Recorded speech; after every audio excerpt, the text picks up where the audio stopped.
Hello guys, welcome back to my channel. This is Anshu. I hope you all are good and fine. आज मैं एक छोटा सा topic लेकर आई हूँ आपके लिए अपने एक्सपीरियंस के थ्रू। वो टॉपिक है बेबी का मूवमेंट।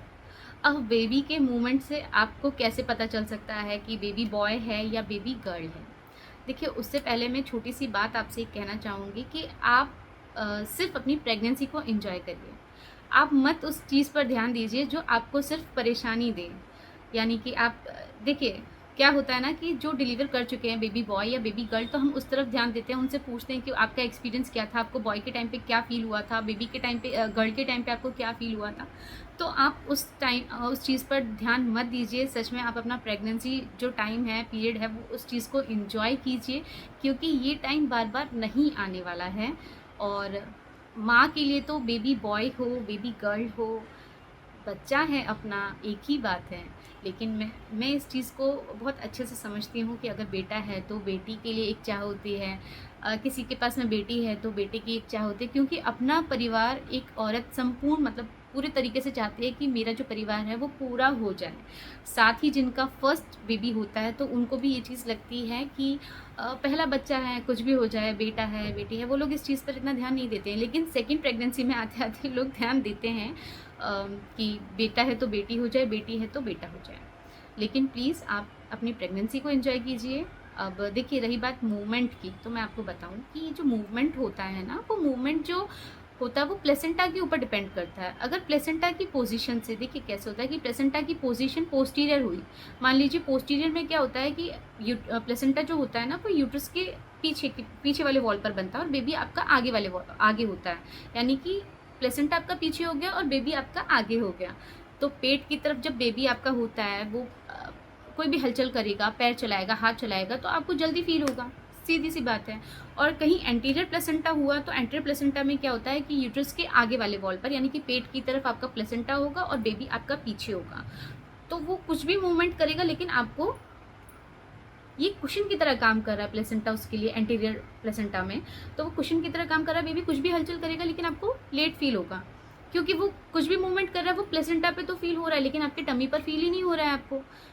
तो ये एक मुख्य कारण होता है कि बेबी हलचल करने में किसी का जल्दी होता है, किसी का देर में होता है। वो क्यों होता है? वो प्लेसेंटा की पोजीशन की वजह से होता है, जो कि मैं आपको बता चुकी हूँ। सो इसलिए आप घबराइए नहीं। और रही बात प्लेसेंटा की पोजीशन की तरफ भी, आप भागते हो कि प्लेसेंटा की पोजीशन से ये हो सकता है, वो हो सकता है, नहीं होता है ऐसा कुछ भी। और मैं इन चीज़ों को बिल्कुल भी बढ़ावा नहीं दे रही हूँ। लेकिन मैं अपने एक्सपीरियंस के अनुसार आपसे बस यही शेयर करना चाहूँगी कि मेरी बेटी के टाइम पर ना मेरा प्लेसेंटा जो था वो एंटीरियर था।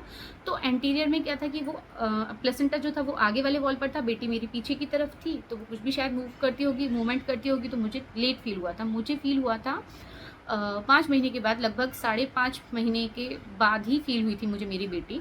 और हल्का सा ना बटरफ्लाई जैसा मेरी किक लेफ्ट साइड में, पेट में लेफ्ट साइड में हल्का सा नीचे की तरफ जैसे उसने पैर मारा था। फिर बाद में मुझे उसकी पोजीशन पता चल गई थी, क्योंकि वो ना उसका सर ऊपर था और पैर नीचे की तरफ था, तो वो पैर किक करती रहती थी। तो मुझे लेट फील हुआ। और साथ में बॉय जो था, बॉय मुझे तीसरे महीने के बाद, यानी कि 3.5 महीने में, शायद चौथा महीना चल रहा था उस टाइम पर मुझे फील हो गया था। वो भी मुझे लेफ्ट साइड में ही फील हुआ था। तो उसने भी बटरफ्लाई की तरह थोड़ा सा ऐसा मुझे फ़ील हुआ था बस। लेकिन उसने किक मुझे ऊपर की तरफ मारा था। बच्चा जो था वो उल्टा था, मतलब पेट उसका नीचे की तरफ सर था और जो पैर थे वो ऊपर की तरफ थे। तो बेटे ने देखिए जल्दी किक किया, लेकिन बेटी ने थोड़ा लेट किया। लेकिन पहले के टाइम पे ऐसा बोलते थे कि बेटा लेट मूवमेंट करता है और बेटी जल्दी मूवमेंट करती है। तो मेरे केस में तो ये दोनों गलत हो गए। आजकल ऐसा कुछ नहीं होता है। पहले जो कहते थे कि ऐसा होता है, वैसा होता है। और बहुत सारी लेडीज़ भी ना, आप जैसे बाहर निकलोगे, जब आपका टमी दिखने लगेगा तो वो आपको टोकने लगेंगी कि अरे आपका तो पेट देख कर के, अरे आपका तो बेटा होने वाला है या आपकी तो बेटी होने वाली है। आप उसी में ही ना स्ट्रेस मतलब लेने लगते हो। आपको वो नहीं लेना है, एक कान से सुनना है, दूसरे कान से निकाल देना है। आपको सिर्फ अपनी प्रेगनेंसी एंजॉय करनी है। सो प्लीज़ आप अपना ध्यान रखिए। ये टॉपिक बस छोटा सा आपको एक समझाने के लिए था, अपना एक्सपीरियंस शेयर करने के लिए भी था। अगर आपको मेरी ये वीडियो पसंद आई है तो प्लीज़ लाइक कीजिएगा, सब्सक्राइब कीजिएगा और बिल्कुल भी टेंशन ना लीजिएगा, आप अपनी प्रेगनेंसी को एंजॉय कीजिएगा। सो मिलते हैं नेक्स्ट वीडियो में। सो आज के लिए इतना ही। Bye bye, Ram Ram.